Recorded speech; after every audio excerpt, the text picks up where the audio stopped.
Barka da shigowa tashar India Hausar Ka. Danna subscribe da kuma alamar ƙararrawa. Domin samun sabbin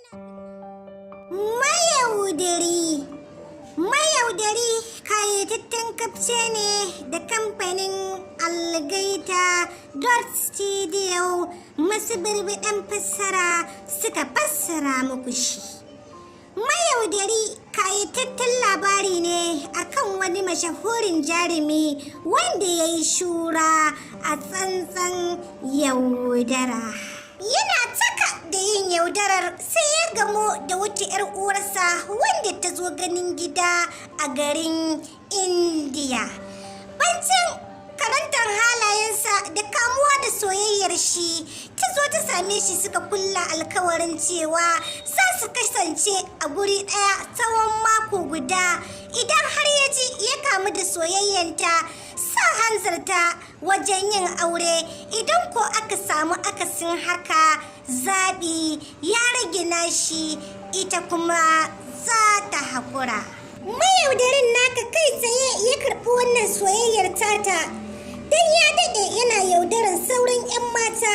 Yana da wani kwarjini wanda Allah ya masa a cikin jininsa, yayin da kowace irin mace da take jin kanta ta cika 'ya mace ta yi ido hudu da shi sai ta kamu da soyayyarsa. Bayan ɗaukarwa 'yar uwar tasa alkawari da ya yi na kasancewa a soyayyarta na mako gudan na dab da cika ne, sai fuskan naka ya kama kame-kame yana zillewa soyayyar tata don kar ta kai su ga aure. Ita kuma duba da yanayin zame-zamen da yake wa soyayyarta, nan take ta tara kwammatsanta, zuciya ya ɗabe ta, ba ta tsaya a ko'ina ba sai kasar London.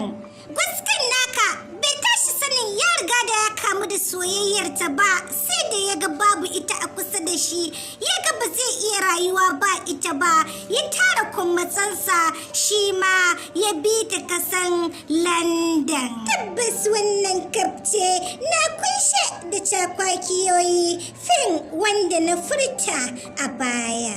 Kaf kaɗai ba zai wadatar maka ba, kai da nemi naka kayataccen kafce na fim ɗin Mayaudari na kamfanin Algaita don more cakwakiyar da ke cikinsa. Kada ka manta, idan wannan shine zuwanka karo na farko zuwa wannan canar tamu mai albarka mai suna Indian Hausa Channel TV. Masoya, ku danna mini subscribe da kuma alaman kararrawa don more fashin baki da ke cikinsa, ko kuma in ce recap na fina-finan Indian fassarar Hausa. Kai dai kulla halaka da wannan tasha tamu mai albarka don sanar da ku masoya da zarar mun